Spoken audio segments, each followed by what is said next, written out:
La Organización Meteorológica Mundial informó que el 22 de julio de 2024 quedó en los registros como el día más caluroso que se haya documentado.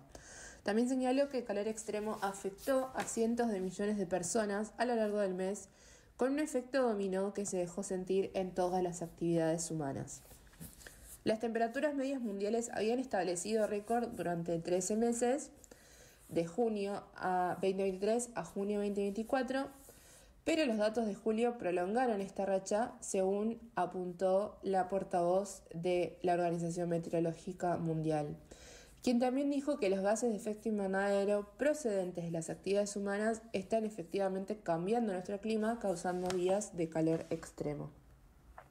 Asimismo, el secretario general de la ONU, Antonio Guterres, afirmó que la Tierra es cada vez más caliente y peligrosa para todos en todas partes. El año pasado, las olas de calor generalizadas fueron intensas y prolongadas que azotaron a todos los continentes. De esta manera, al menos 10 países registraron temperaturas diarias de más de 50 grados en más de un lugar. Álvaro Silva, un experto en clima, también detalló que el Servicio de Cambio Climático Copernicus de la Unión Europea marcó el 22 de julio como el día más caluroso a escala mundial y agregó que el 23, o sea, un día después, también alcanzó prácticamente la misma temperatura. De esta manera, el mundo en julio de 2024 tuvo un promedio de 16,91 grados Celsius, que es 0,68 grados Celsius por encima del promedio de los últimos 30 años para el mes, todo esto según la agencia Copernicus. Las temperaturas fueron una pequeña fracción más bajas que el mismo periodo el año pasado. El segundo julio más cálido y segundo más cálido de cualquier mes registrado en los registros de la agencia, solo detrás de julio 2023. La Tierra también tuvo sus días más cálidos registrados, como mencionamos, que fueron el 22 y 23 de julio, cada uno con un promedio aproximadamente de 17,16 grados Celsius. Esto está cerca del límite de calentamiento que casi todos los países del mundo acordaron en el Acuerdo Climático de París de 2015, 1,5 grados. De todos modos, hay que tener en cuenta que para establecer que efectivamente estamos por encima de esos grados, tiene que pasar una cierta cantidad de tiempo como para establecer una nueva temperatura a nivel mundial, pero bueno, con esta racha de de años más calurosos, es inevitable que esto está sucediendo. El Niño, que calienta naturalmente el Océano Pacífico y cambia el clima en todo el mundo, impulsó los 13 meses de calor récord, según el científico climático de Copernicus, pero dice que esto ya llegó a su fin y de ahí se va a producir una ligera disminución de las temperaturas, ya que las condiciones de la Niña, que producen un enfriamiento natural, no se esperan hasta más adelante en este año.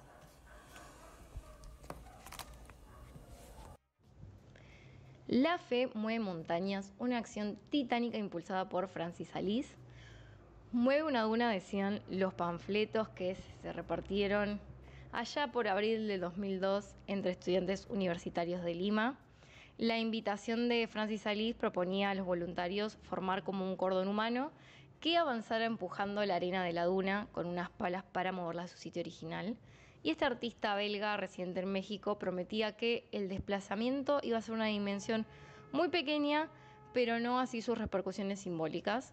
Y lo que buscaba con este gesto como memorable y esperanzador, titulado justamente La fe mueve montañas, era dar una respuesta épica a la situación política y social de ese entonces. Lo que era la tercera Bienal Iberoamericana de Lima pretendía debilitar el cerco que la dictadura de Alberto Fujimori había impuesto al centro de la capital. Y así lo explica un poco el actual curador en jefe del Museo Universitario de Arte Contemporáneo en Proa 21, donde se dispone a presentar este sábado 10 de agosto múltiples registros de aquella primera acción en conjunto impulsada por Alice, que marcaría un hito en su carrera, incluyendo el video que muestra como aquel peine humano, por así decirlo, integrado por unas 500 personas que avanzaban cuesta arriba moviendo la arena con palas, pero también fotos, textos y hasta las 2 pinturas que el artista vendió para financiar esta tarea. Y los testimonios reunidos en aquel trabajo de investigación impulsado en plena pandemia se suman ahora a los aportes del Museo de Arte de Lima. Ahí se mostró este año la exposición que está por inaugurarse acá mañana para transmitir un mensaje de esperanza y de dudas sobre las oposiciones del desarrollo. El lema de esta obra es máximo esfuerzo, mínimo resultado, como que una parte de la acción tiene que ver con defender el ritmo que no es ni inmediatista ni eficaz, con el que los cambios sociales ocurren, que no responden, digamos, necesariamente al plan. Eso se diferencia del modo en que los políticos ven como una especie de acto milagroso en lugar de una acción social compleja. Además de ser una burla a la supuesta racionalidad económica, de mercado y de eficiencia, tiene también que ver con experimentar como esa peculiaridad de la situación histórica, particularmente acá en América Latina, donde frecuentemente hacemos eso, tenemos esfuerzos sociales masivos con resultados visiblemente mediocres, pero en lugar de criticarlo, nosotros pensamos que la acción está mostrando la importancia de hacerlos, y eso es un poco lo que quiere traer esta obra. Así que pueden acercarse a ver Cuando la fe mueve montañas, 2 décadas después, en Proa 21, que está ubicado en Avenida Pedro de Mendoza al 2073, desde mañana, sábado 10 de agosto, de 16 a 19 hasta octubre, con entrada completamente libre y gratuita. Bueno, volvimos y tengo acá a mi lado a Juan Pablo Pucciarelli. Hola Lara, muy buen día para vos. Buen día. ¿Quién nos va a estar contando qué estuvo pasando en Venezuela, no? Exactamente. También, Muchas cosas. Sí, Me ya imagino. muchas cosas. En todo el mundo están pasando muchas cosas. Un saludo también a todo el equipo y la audiencia del querido Noticero. Vamos a hablar de Venezuela, uno de los, sin duda, grandes acontecimientos de la política internacional de este momento. Estamos a pocos días, a 2 días de que se cumplan ya 2 semanas desde las elecciones del pasado 28 de julio. Este jueves, o sea, ayer, ocurrieron 3 hechos muy importantes en el marco de la crisis que vive Venezuela después de los comicios. El primero es el pronunciamiento de la asesora del organismo llamado Centro Carter, la asesora para Latinoamérica y el Caribe, se llama Jenny Lincoln ella, en una entrevista con la agencia de noticias AFP, afirmó básicamente que Edmundo González Urrutia, el candidato opositor, triunfó en las elecciones con más del 60% de los votos y también desmintió la afirmación del gobierno de Maduro de que hubo un hackeo, que es el motivo por el cual aún al día de hoy no están las actas cargadas en el Consejo Nacional Electoral de Venezuela. También Lincoln dijo que el presidente del Consejo Nacional Electoral, Elvis Amoroso, cito textual, dijo que publicaría los resultados mesa por mesa en la página web y entregaría un CD a los partidos políticos. Es una promesa que nunca cumplió. ¿Por qué arranco por acá? Habría que decir por qué es importante el Centro Carter. Bueno, ¿qué es el Centro Carter? Es una ONG fundada por el expresidente de Estados Unidos, Jimmy Carter. Es muy común en Estados Unidos que los expresidentes funden ONGs. En este caso, la de Jimmy Carter está vinculada a los procesos electorales a nivel mundial y tuvo históricamente un rol muy importante en las elecciones en Venezuela. De hecho, es uno de los de las instancias internacionales que el chavismo en las elecciones que ha tenido en todos estos años ha citado como palabra de autoridad cuando lo acusaron de fraude en otras ocasiones. Un ejemplo muy claro que quizás quienes siguen hace tiempo el proceso chavista en Venezuela recordarán el referéndum revocatorio del año 2004, cuando el presidente de entonces, Hugo Chávez, justamente impulsó este referéndum que ganó con el 58,2% y que la oposición denunció fraude, que se armó también un escenario muy conflictivo a partir de esa denuncia de fraude. Bueno, el Centro Carter salió a reconocer la victoria de Hugo Chávez, dijo que no había habido ningún fraude, y esto había sido 2 años y pico después del golpe de Estado de 2002 contra Chávez, que fue impulsado por Estados Unidos. Es decir, el Centro Carter no es una ONG alineada con el Poder Financiero Internacional ni con el Departamento de Estado de los Estados Unidos. tiene un prestigio bien ganado. Repito, ha sido utilizado por el chavismo, el Centro Carter, como una fuente de autoridad para defenderse de acusaciones previas de fraude que han habido en Venezuela. Y en este caso está diciendo lo contrario, está dando por ganador a González Urrutia, lo cual me parece un dato importante, sobre todo por lo que pueda pasar de acá en más. Ya vamos a ir a las instancias de negociación que se están buscando, sobre todo desde Brasil, Colombia y México, para una salida a la crisis, ¿no? El segundo hecho importante de ayer jueves es que habló la líder opositora María Corina Machado. Antes de escucharla en el audio 1, aclaro, para que tengamos un panorama más o menos todos y todas quienes estamos escuchando y siguiendo el tema.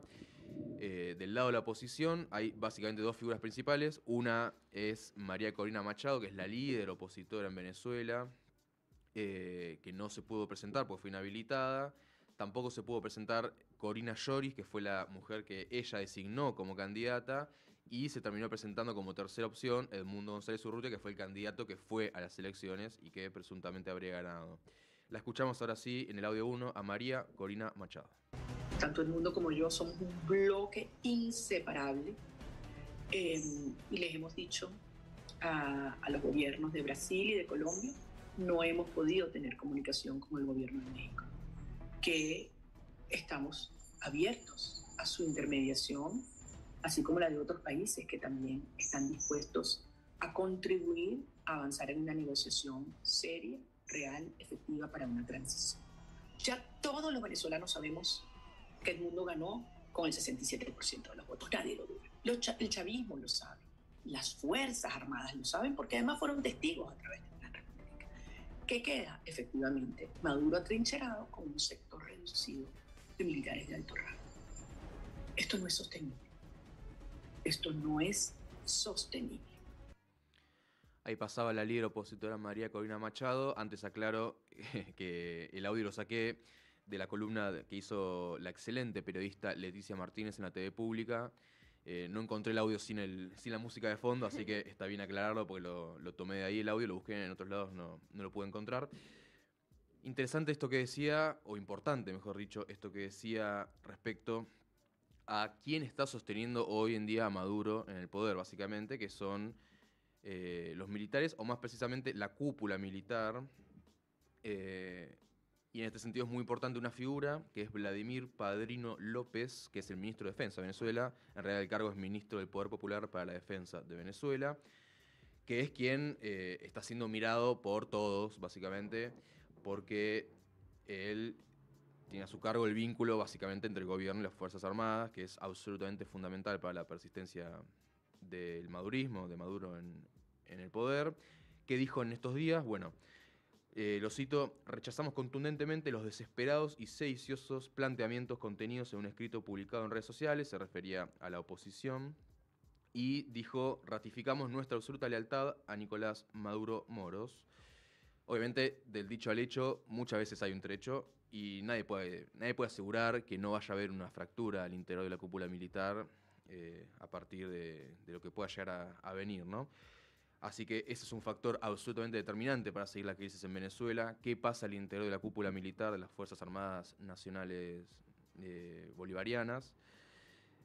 El tercer hecho importante de ayer jueves es el comunicado conjunto que publicaron los cancilleres de Brasil, Colombia y México, que es un eje fundamental, básicamente, por lo que decía recién, para la posibilidad de que haya una salida, vamos a decir así, lo menos conflictiva posible, pero obviamente exigiéndole al gobierno concretamente que se desglose por mesa de votación los resultados de las elecciones.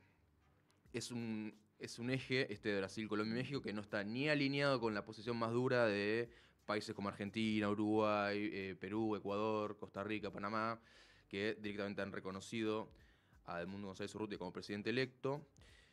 Tampoco está en el eje de los países que han felicitado a Maduro por su presunto triunfo. Hablo de Bolivia, Nicaragua, Cuba, Rusia, China, Irán. Y tampoco es exactamente el posicionamiento de países como Chile, El Salvador o Guatemala, que han denunciado fraude, pero que no han reconocido a González Urrutia. Brasil, Colombia y México hoy en día es la posibilidad más concreta, hoy en día, repito, no sabemos qué va a pasar, de que pueda haber una salida diplomática, no violenta, entre comillas, aunque ya ha habido mucha violencia en Venezuela, ahora vamos a ver, a esta crisis gigantesca que sufre el país caribeño. Vamos a escuchar ahora al presidente de Venezuela, Nicolás Maduro Moros, que básicamente continúa con su estrategia de, por un lado, sostener la narrativa de que fueron víctimas de un fraude, de un ataque cibernético de Macedonia del Norte. Dijo la misma noche de la elección, aunque lo dijo al pasar, lo cual le quitó verosimilitud a la denuncia. Al pasar dijo que hubo un hackeo en el día de la elección, no es que dijo venezolanos, acaba de pasar algo terrible, fuimos víctimas de un hackeo, no, lo dijo al pasar y después no se presentaron pruebas al respecto. Por un lado esa narrativa y por otro lado agudizar la represión, ¿no? Vamos a escuchar lo que decía Maduro respecto a algo que se comentó y que se viralizó incluso en estos días, que fue la pelea que libró contra WhatsApp. WhatsApp, imperialismo tecnológico, estás atacando a Venezuela, te entregaron todas las listas, aquí dice desinstalar, te fuiste WhatsApp, si te he visto no me acuerdo, soy libre de WhatsApp, estoy en paz, libre de WhatsApp, me liberé de WhatsApp, WhatsApp pa'l carajo. Ahí pasaba el presidente de Venezuela, Nicolás Maduro, en una conferencia. También se enfrentó, esto ya viene de antes, con el dueño de la red social X, la ex Twitter, Elon Musk, a quien ha elegido Maduro como uno de sus blancos principales, junto a Milei, junto al presidente argentino, y el imperialismo y el fascismo internacional, como dice el gobierno. Vamos a hablar un poquito de lo que está pasando con la represión en Venezuela. Otra de las escenas que se viralizó muy, muy fuertemente en estos días fue la detención de María Oropesa, que es la coordinadora en el estado de Portuguesa del partido de María Corina Machado y... iba a decir, el Mundo González Urtea, de otro partido, es un frente que han conformado. María Oropesa es la coordinadora Portuguesa, del estado de Portuguesa, del partido de María Corina Machado, 20 Venezuela, que básicamente cuando la estaban por detener, sin orden judicial, absolutamente arbitrario, se puso a filmar con un vivo de Instagram su detención. Se ve la imagen de una escalera, al fondo abajo, cómo entran los agentes del gobierno de Maduro a llevarse la detenida. Esto obviamente se viralizó rápidamente, fue una de las imágenes más impactantes de estos días, en el marco de lo que se denomina la Operación Tuntún, que así el mismo gobierno denomina al arresto de manifestantes y dirigentes opositores que está habiendo en Venezuela, en el marco, como decimos además, de ya 24 personas que han sido asesinadas por la represión, de acuerdo al informe publicado por la ONG Provea. Además, el fiscal general de Venezuela, Tarek William Saab, abrió una investigación contra Machado y González Urrutia por instigar a la insurrección, hablando de la desobediencia contra las leyes en la que han incurrido, digamos, y, hablando de abierta incitación, ¿no? Escuchamos en el audio 3 a la expresidenta argentina Cristina Fernández de Kirchner, que estuvo en estos días en México en un panel de discusión política del partido de gobierno de México, de Morena, que me parece muy interesante. Ahora lo escuchamos y lo comentamos. A Cristina Fernández de Kirchner en el audio 3. Si se ha podido abordar ese escrutinio que fue meticulosamente leído ayer con precisión de decimales en cada una de las candidaturas que se presentaron, es porque hay un sistema doble de soporte informático que fue hackeado, pero soporte de actas que fueron firmadas y remitidas al Consejo Nacional Electoral. De acá le pido, pero no solamente por el pueblo venezolano, por la oposición, por la democracia, por el propio legado de Hugo Chávez, que publiquen las actas. Que se publiquen las actas. Eso es lo que tenemos que pedir, que se publiquen las actas. Ahí pasaba la expresidenta argentina Cristina Fernández de Kirchner en México. Interesante por dos cosas. Por un lado, se estaba refiriendo a lo que había dicho la noche anterior el titular del Consejo Nacional Electoral, Elvis Amoroso, a quien mencioné al inicio de la columna, que fue el día de la elección quien anunció como ganadora Nicolás Maduro Moros, con el 52% de los votos, mientras el gobierno estaba denunciando un fraude, y quien en estos días, a eso se refiere Cristina, leyó, como dice ella, con precisión de decimal, los resultados, sin publicar las actas todavía, que son... A ver, para que tengamos dimensión, no sabemos cómo le fue al gobierno en el estado de Zulia, en el estado de Miranda, en el No estado... están los datos. Exactamente. Y en este sentido, salió a hablar el vicepresidente del Partido Socialista Unido de Venezuela, del partido oficialista, Diosdado Cabello, que tiene un programa semanal, él, que se llama Con el Mazo Dando, en el canal estatal BTV, Venezuela Televisión, que dijo una mentira abierta, que es que en Venezuela jamás, lo cito, jamás el organismo electoral ha publicado actas. ¿Y por qué digo que es una mentira abierta? Bueno, porque Jorge Rodríguez, que es una de las figuras principales del chavismo, del madurismo, en 2013, cuando él era alcalde de Caracas y jefe del comando de campaña de Nicolás Maduro, 2013, repasamos brevemente, en 2012 son las últimas elecciones de Chávez, que gana Chávez, al poco tiempo fallece, en marzo de 2013 fallece Hugo Chávez, se hacen otras elecciones, es decir, en Venezuela hubieron 2 elecciones presidenciales en 2 años, y en esas elecciones de 2013 gana Maduro por muy poco margen, por un punto y pico, y la oposición, liderada en ese entonces por Enrique Capriles, denuncia fraude, ¿no? ¿Y qué pasa? Bueno, Jorge Rodríguez, como decía, sale en una conferencia de prensa y muestra las actas en la puerta de la sede del Consejo Nacional Electoral, muestra las actas, que es de alguna manera lo que termina destrabando, entre comillas, aunque igual hubo mucha violencia, hubo mucha conflictividad política, y fue, muchos dicen, el inicio de todo lo que vino después para Venezuela hasta el día de hoy. Pero bueno, efectivamente, él mostró las actas. Acá muestro los resultados, ganó Maduro. Entonces es mentira que nunca a eso voy. No es verdad en absoluto que en Venezuela jamás el organismo electoral ha publicado actas. Bueno, para ir cerrando, recomiendo una nota muy interesante. Si quieren entender de fondo lo que está pasando en la base social y política, incluso del propio ex-chavismo o madurismo, como se le quiera decir, una nota de la periodista brasileña Janaína Figueiredo del portal O Globo, del diario O Globo. En el portal está la nota, la pueden encontrar. ¿Cómo se llama la nota? Se llama Hoy los pobres sustituyen a la clase media en el liderazgo de la revuelta social contra el chavismo. Y analiza cómo las protestas de antes contra el chavismo eran protagonizadas básicamente por la clase media alta, y la base de sustentación del proyecto político del chavismo estaba en los sectores más humildes, en los barrios populares, en barrios como Petare o La Vega de Caracas, en los famosos cerros de Caracas, y que hoy, por un lado, como ya casi no hay clase media en Venezuela, porque la migración básicamente vino por ese lado, los millones de venezolanos que se fueron del país eran de clase media, hoy la revuelta la protagonizan los sectores populares que en su momento apoyaron al chavismo y que hoy ya no lo hacen, entre otras cosas por las condiciones deplorables de vida de la población. Y acá me parece que algunos que buscan defender al gobierno, básicamente pensando que están defendiendo a un proyecto inclusivo, que amplió derechos, que defiende los intereses de las mayorías, bueno, deberían ver que no es así.